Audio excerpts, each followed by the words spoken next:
বাংলাদেশের রাজধানী ঢাকা সহ বিভিন্ন জেলায় শিশুদের মধ্যে হামে আক্রান্ত হওয়ার প্রবণতা বেড়ে গেছে। স্বাস্থ্য বিশেষজ্ঞরা জানিয়েছেন যে শুধুমাত্র বিশেষ কয়েকটি জেলা নয়, এমনকি পুরো বাংলাদেশে এই হামে আক্রান্ত হওয়ার প্রবণতা দিন দিন বাড়তেই চলেছে। কিন্তু প্রশ্ন হচ্ছে, দেশে সম্প্রচারিত টিকাদান কর্মসূচির অংশ হিসেবে 9 থেকে 15 বছর বয়সী শিশুদের টিকা দেওয়ার পরেও কেন এই হামের প্রবণতা বাড়তে শুরু করলো? চিকিৎসকরা বলছে, টিকা দেওয়াতে বিলম্ব করা এবং দীর্ঘদিন টিকা না পাওয়ার কারণে এই রোগটি খুব দ্রুত ছড়িয়ে পড়ছে।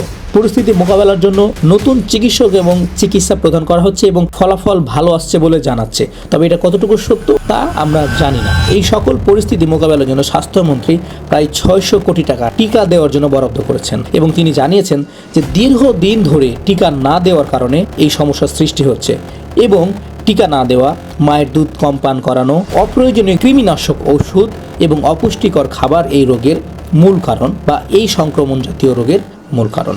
2020 থেকে 2024 সালে রাজনৈতিক প্রবলেমের কারণে দীর্ঘদিন ধরে শিশুদের টিকা দেওয়া হয়নি বলে জানিয়েছেন স্বাস্থ্য অধিদপ্তর, যার ফলে এই প্রবণতাটা ধীরে ধীরে বাড়তে চলেছে। মাস জুড়ে শুধুমাত্র ঢাকাতে 2টি শিশু মারা গেছে এই হামের কারণে এবং পুরো দেশ জুড়ে 20টি শিশু মারা গেছে এই হামের কারণে। রাজশাহী মেডিকেল কলেজ হাসপাতালে আইসোলেট সুবিধার অভাবে প্রায় 30টি শিশু মারা গেছে, যার মধ্যে 10 থেকে 12টি শিশু হচ্ছে হামে আক্রান্ত হয়ে মারা গেছে।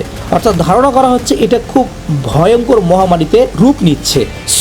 যেহেতু এটা একটি ছোঁয়াচে এবং সংক্রমিত রোগ, সেহেতু এই দুর্যোগ মোকাবেলার জন্য সরকারের পাশাপাশি আমাদের পরিবারের মানুষজনকে, বাবা মাকে সচেষ্ট থাকতে হবে। যেমন ধরুন আপনার আশেপাশে, মানে আপনার বাড়ির আশেপাশে যদি কোনো বাচ্চার হামের সমস্যা হয়, তাহলে আপনার বাচ্চা যদি তাদের সাথে মেশে, আপনার বাচ্চার মধ্যেও এই সমস্যা দেখা দিতে পারে। অর্থাৎ আপনার বাচ্চা কার সাথে মিশছে, কী অবস্থায় আছে, কার সাথে খেলছে, এই বিষয়টা অবশ্যই খেয়াল রাখবেন, কারণ ছোঁয়াচে রোগ যে কোনো মাধ্যমে ছড়াতে পারে। আর শিশু বিশেষজ্ঞরা জানিয়েছে এই হামে আক্রান্ত শিশুরা জীবন মরণ ঝুঁকিতে রয়েছে, অর্থাৎ এই হাম শিশুদের ভয়াবহ ক্ষতি করছে।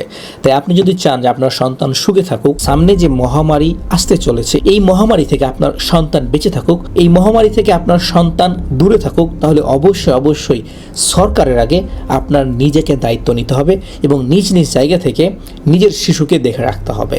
তবে ইতিমধ্যে জানা গেছে যে এই হামের সমস্যার জন্য ভ্যাকসিন কাজ চলছে এবং অলরেডি ভ্যাকসিন তৈরি হয়ে গেছে। কতটুকু সত্য জানি না, তবে স্বাস্থ্য অধিদপ্তর বা স্বাস্থ্য বিভাগ বলছে যে সামনে জুলাই আগস্ট মাস থেকেই পুরো দেশে বিভিন্ন ক্যাম্পেইনের মাধ্যমে শিশুদের মধ্যে টিকা প্রদান করা হবে। জুলাই আগস্ট আসতে অনেক দেরি আছে। এই পর্যন্ত যেন এই মহামারী অনেক ভয়ঙ্কর রূপ না ধারণ করে, সেজন্য আমাদের প্রত্যেককে সচেতন থাকতে হবে।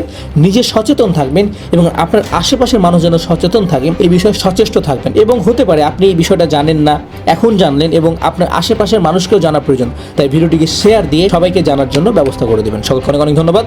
আসসালামু আলাইকুম।